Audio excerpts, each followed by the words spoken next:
आज हामी तपाईहरुलाई देखाउँदैछौँ Chinese temple Buddhist paradise of the south पनि भन्ने गरिन्छ। यो बिगेस्ट टेम्पल हो बुद्धिस्टको लागि। यो साउदर्न हेमिस्फियरको सबभन्दा ठुलो टेम्पल जुन सिडनीबाट करिब 90 किलोमिटर साउथमा रहेको 1995 मा बनाएको। यसका फाउन्डर चाहिँ हिसिङ युनले यो बुद्धिस्ट आर्किटेक्टमा चाहिँ यो टेम्पलको स्थापना गरेका थिए।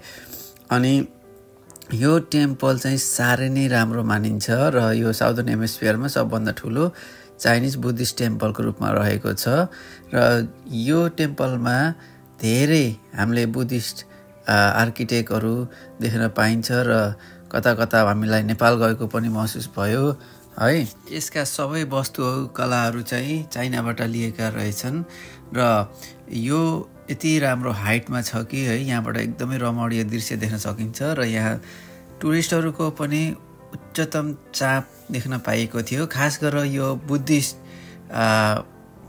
को लागि चाहिँ एकदमै इम्पोर्टेन्ट डेस्टिनेसन रहेको छ र यो वैशाख पूर्णिमा अथवा बुद्धिस्ट को बुद्धको जन्मजयन्ती भएको हुनाले यो महिना चाहिँ साह्रै नै भिड देखिएको थियो र यहाँ हामीले धेरै चिजहरू देख्न पायौँ है। यहाँ धेरै डिस्प्लेहरू सो केसहरू देखिआएका थिए र यहाँ इन्फर्मेसन सेन्टर पनि थियो र यहाँ मैले पहिलोचोटि चाहिँ बुद्धलाई स्नान गरेको त्यो प्युरिटीको लागि है त्यो देख्न पनि मौका मिल्यो र यहाँ केटाकेटीहरूको लागि पनि राम्रो एउटा किन्डर गार्डन टाइपको ठाउँ बनाइएको रहेछ र बुद्धका उपदेशहरू सन्देशहरू संसारभरि फैलाउनको लागि चाहिँ यहाँ डिफरेन्ट स्टलहरू पनि लगाएका थिए। त्यस्तै गरेर म आश्चर्यको कुरा चाहिँ त्यहाँ एउटा अचम्मै पर्ने हाम्रो देश नेपालको लुम्बिनी इन्डियाको बोधगया जस्ता ठाउँहरूमा के गरेका थिए भन्ने कुराहरू पनि देखाइएको थियो र यो एकछिनमा तपाईले देख्न सक्नुहुनेछ। यहाँ एकदमै एक्टिभिटिज लुम्बिनी गार्डनहरू पनि देख्न सक्नुहुन्छ है। यहाँ के थियो त्यहाँ भएको सबै चिजहरू चाहिँ यहाँ डिस्क्राइब गरिएको छ। त्यसपछि तपाईको इन्डियामा त्यसपछि त्यस्तै गरेर नालन्दा भन्ने ठाउँ 5th सेन्चुरीमा भएका चिजहरू चाहिँ देखाइएको छ र मैले केही व्यक्तिहरूसँग पनि कुरा गर्ने मौका पाएँ र उनीहरूको अनुसार चाहिँ यति बेला विभिन्न सिडनीको ठाउँहरूमा पनि बुद्धिस्टको बारेमा चाहिँ धेरै इन्फर्मेसन देखाइएको थियो। जस्तै वैशाली देख्न सक्नुहुन्छ यहाँ तपाईले है। इन्लाइटमेन्ट पाइसकेपछि कहाँ गएर बुद्धले भ्रमण गर्नुभयो भन्ने कुराहरू चाहिँ देखाइएको छ र यहाँ धेरै इन्फर्मेसनहरू पढ्ने मौका पाएँ। यो एकदमै खुसीको समय थियो है।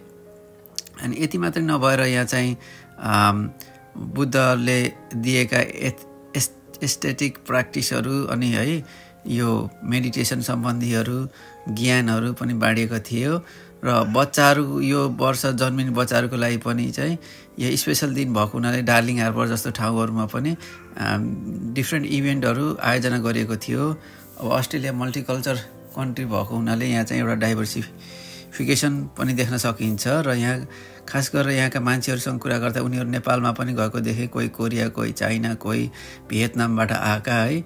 साह्रै खुसी लाग्यो र उनीहरूले आफ्नो कुराहरू चाहिँ मैले पनि आफ्नो कुराहरू चाहिँ हाम्रो लुम्बिनीको बारेमा पनि केही कुराहरू बताउन पाएँ र यो एकदमै अविस्मरणीय क्षण रहेको थियो। खास गरेर बुद्ध पूर्णिमाको केही दिन अगाडि खिचिएका तस्बिरहरू हुन्। यो ठाउँमा यति मात्र नभएर हामीले अब अर्को टेम्पलहरू पनि देख्न सकिन्छ। ठुलो घन्टीहरू पनि बनाएको थियो, बेबी ब्लेसिङहरू, सावरहरू, यो दिनहरू यो डेटहरूको लागि पनि त्यहाँ इन्फर्मेसन बाँडिएको देखियो है।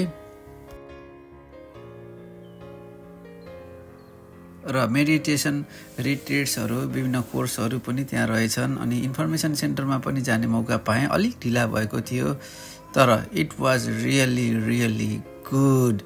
अनि यहाँ देख्न सक्नुहुन्छ सबैले फोटो लिने भिडियो खिच्ने कामहरू भइरहेको देख्न सकिन्छ है। र यहाँको एउटा त्यो जुन इन्भाइरोमेन्ट माहौल थियो मलाई एकदमै मन पर्यो। ल इन्फर्मेसन सेन्टर पनि देख्न सक्नुहुन्छ। त्यहाँभित्र कक्षा कोठामा गएपछि यो बुद्धको बारेमा सबै कुराहरू बताएका छन्। मलाई यहाँ मन परेको चिज चाहिँ वास्तुकला अमेजिङ देख्न सक्नुहुन्छ हजुरहरूले। कुनै पनि ठाउँ उनीहरूले छोडेको छैन है। कति मेहनत लगाएर कहाँबाट सामानहरू लिएर है त्यति बेला पनि यति राम्रो ठाउँमा बुद्धिस्ट टेम्पल बनाउनु यो आफैमा इट्स अ बिग ठुलो कुरा हो है। यति मात्र नभएर यसले चाहिँ विश्व सामु एउटा सन्देश पनि दिएको छ र प्यागोडा टेम्पल पनि हामीले देख्न पाइएको थियो है। यो साह्रै नै रमणीय क्षण अनि यो ठाउँ चाहिँ एउटा भिजिट गर्नै पर्ने ठाउँ रहेको छ।